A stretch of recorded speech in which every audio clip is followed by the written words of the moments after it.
I'm Micah Abbey, and I play Donatello, or Donnie, in Teenage Mutant Ninja Turtles Mutant Mayhem. I do feel a connection with Donnie because I'm into tech, I'm into sort of like nerdy stuff, but yeah, I definitely feel a connection with Donnie. I was a fan of Donnie, but I was also a fan of Raph because like red's my favorite color, so I'm a little jealous of Brady, but I definitely do. I do feel a greater connection with Donnie now. Compared to live action, it's kind of similar in the fact that we filmed this like together as a cast. Like we didn't just film it like one by one unless it was for pickups.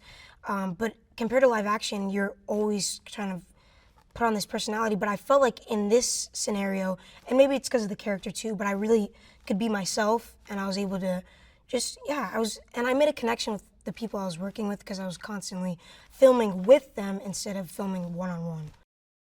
That's a very unique style from what I've heard, because this is my first thing, but compared to other voiceover movies or voiceover TV shows, you usually just film by yourself in a room with the director and the producers. But in this one specifically, they made sure that all four turtles were either on a Zoom call or all together in LA filming together, or whether it was with us and the villains or just us by ourselves, it was always with the other four turtles to make sure we had that energy that was we were constantly bouncing off each other. Oh, when we get together, like in the studio, it's all jokes. Like my mom was asking me, she was like, "Are you guys actually working? Because it just sounds like you guys are just screwing around." We were just having fun. Like it doesn't even feel like work to me because I'm just going in a room, reading off lines off a page, and just messing around with friends. We're not even going directly off the script because they encouraged us to improv a lot. So we were just making our own jokes and adding things that we felt like would fit. And if I said something, then Brady thought he could add something, and then Shimon would add something, and then Nicholas would add something, and it would just keep on making it funnier and funnier. Jeff Rowe is so creative and so funny. Like he's just so energetic. And even if I was on one-on-one or if we're all in the studio together, he just brings that energy, and like he like sparks a lot of creativity because he'll say like, "Oh, say this," and then we'll be like, "Okay, and then how can I make this sort of my own thing?" And then everyone starts talking, and then it becomes like way more realistic. It becomes not even a part of the script anymore. It's just like just a couple teenagers hanging out. Seth Rogen, we all know him. You know, he's infamous for being like one of the kings of comedy. He's just a good guy. He's very kind. Like he's just always chill. You know what I mean? Like a lot of people like see him as like this big famous guy, and you expect him to be like, "Oh no." He's just like anybody else. Like, and he, of course, like Jeff too. Like they're both teenagers at heart. They're very childish in some ways, but like in a funny way. But they're always just messing around. We're all just having fun all the time. It's like no one can ever take a moment serious. He would be in the studios with us too, and sometimes he'd film with us. But yeah, he would, again, just like Jeff, he would throw things in and be like, "Oh, you know, it'd be funny," and they'd talk about it, and then they'd be like, "Say this," and then it just, with those two in a room and then us four, it's just it's 6 teenagers hanging out and having fun and just cracking jokes the whole time. Donatello is a very intelligent turtle. He's very smart, he's very techie, and some would say nerdy or geeky sort of friend, but he's just one of those people that's more logically, like he's one of those people that is more left-brained than right-brained.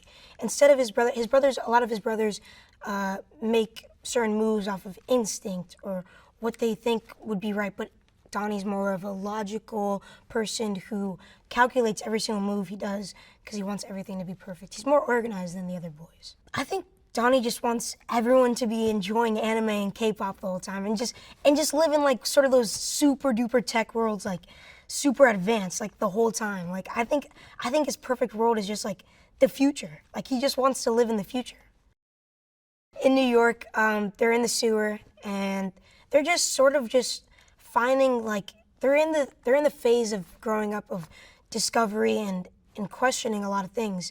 And obviously Splinter wants to protect them, but they overall just want to find their place in the human world.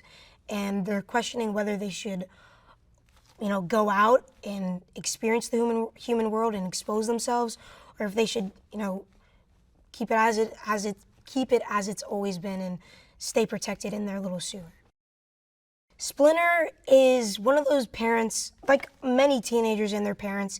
He wants to protect his children, but he also sees that they're growing up and that they're not always going to listen to him, just like all the teenagers around the world who want to rebel and, leave the nest. But Splinter's kind of upset about that, and as we see in the movie, he slowly develops an understanding for why these boys feel this way and explains to them many times that there's a reason that he's kept them in the sewer this whole time.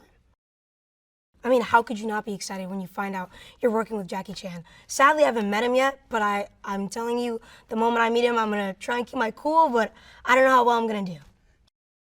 Superfly is the villain of this movie, and he is played by Ice Cube, who has such a big personality, and I feel like it's very much portrayed through the animation throughout the movie. But I feel like Ice Cube's perfect to be playing Superfly because he's just so funny and just so...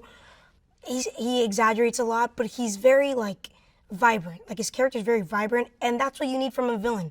A good villain has to have a good storyline, and a good villain has to be a bad guy, you know what I mean? So, Ice Cube is just such a funny guy. April is very significant to the Turtles because April is the first sign of hope in humanity that the Turtles see.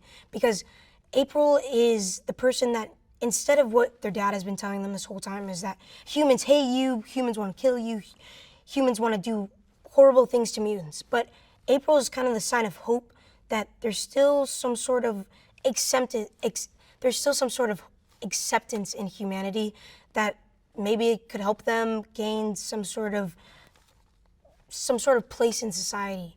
But April obviously is the first person that they meet and that they become friends with. When I first saw Donnie, I was like, oh, this is a sick character. This guy's cool. I know he's supposed to be nerdy, but he looks so cool. His whole outfit, he looks like a cool guy. And the animations, the way they animated him to talk and the way they animated him to look, it's just very unique and it's very cool. These characters have lasted so long because every single character someone can relate to. You can relate to some sort of personality trait they have or what they do or what they like to do. It's just so relatable. The franchise is so relatable, and it's funny. Why would you not want to watch something that's so funny? People want to see more because it's funny and it's relatable, and it's for everyone.